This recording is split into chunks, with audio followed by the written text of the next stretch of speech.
Right ahead. Thank you. Good afternoon, good evening, everyone. It's my honor to speak about Bibi's case. I think there are certain cases that come along, and if you don't know yourself, if you don't know the moment and don't recognize it and you blink, you miss the opportunity to affect so many people, not just one person. And Bibi didn't blink. When she got a call about this case, this was a 42-year-old woman at that time who had breast cancer.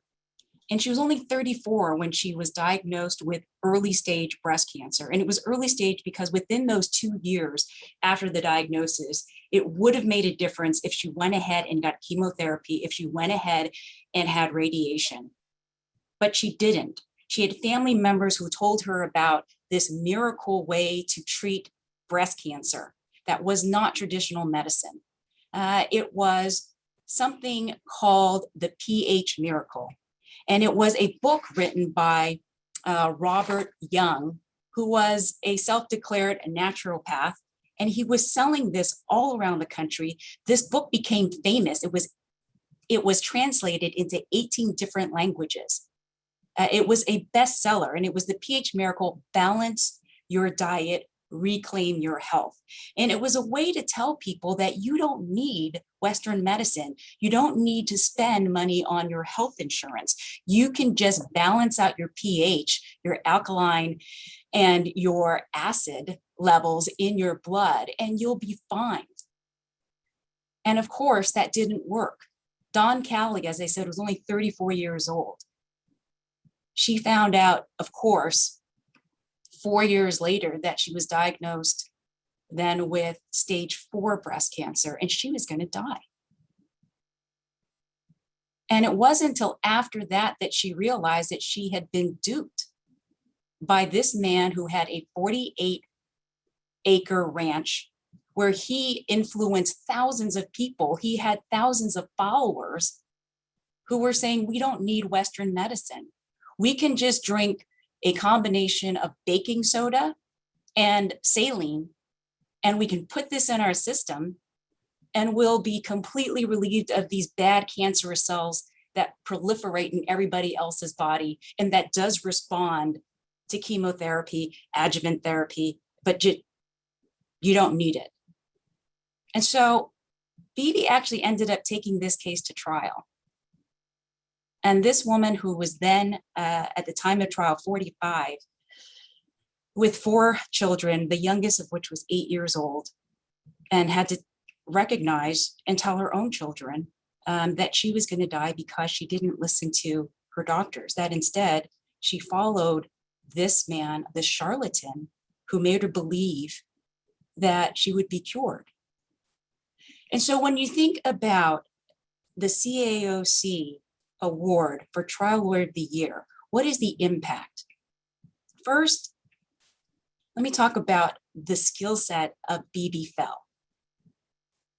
In this case that went on for almost 2 weeks, she asked the jury to award $856,000 in economic damages, and the jury awarded that.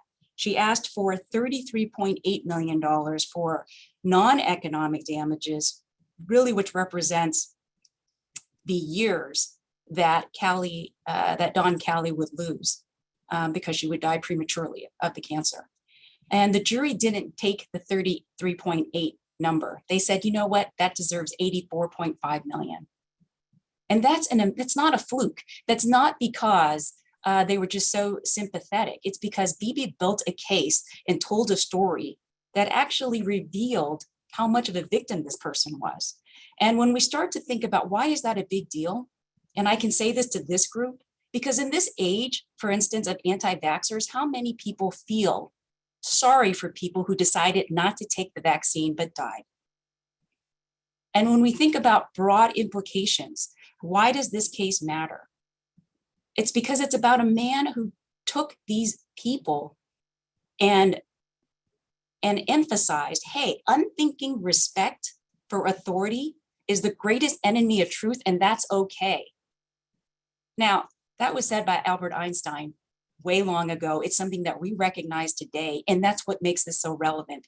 When we think about the impact, the broad implications of why a jury trial like this matters, it's because, as Ida B. Wells, many of you women know exactly what I'm talking, and men too, the civil rights and women's rights activists who said the way to right wrongs is to turn the light of truth upon them. And that's what Bibi did with this case. And I'll say, you know what? She did it with just herself and one other young associate. And they brought this to light because we needed to hear the truth. And like I said, when you think about the broad implications of something like this, a cult following with 1,000 followers, think Jonestown, 1978.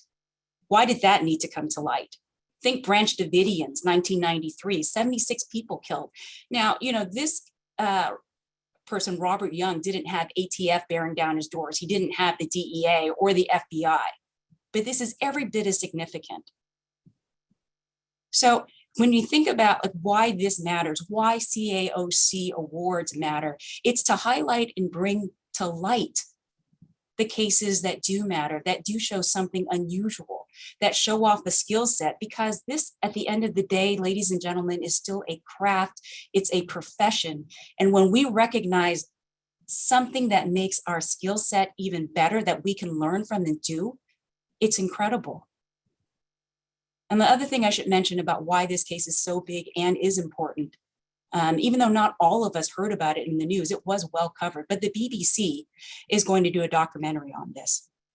I want to tell you just a little bit about Bibi and her contribution to CAOC. She is a regular speaker. She is heavily sought after. She's a member of ABOTA. She's in the president's circle for CAOC. And I know I only have a few minutes left, but she's from Hawaii. She's been in San Diego her entire career after attending University of San Diego. And she now has her own law firm, a single minority-owned business. And we're really proud of the work that she has done. The last thing, as I say, I want to leave you with is just indulge me, please, JG. Very briefly, Vince yes. Lombardi. After all the cheers have died down and the stadium is empty, after the headlines have been written and you are back in the quiet of your room and the championship ring has been placed on the dresser, and after all the pomp and fanfare is faded, the enduring thing that is left is the dedication to doing with our lives the very best that we can to make the world a better place in which to live. And thank you, Bibi, for taking that case and shining the light for victims who can't speak for themselves because they've been penalized. And the last thing is she did get a 0% comparative on Don Kelly. So congratulations to Bibi, and I urge the board to strongly consider Bibi for this award.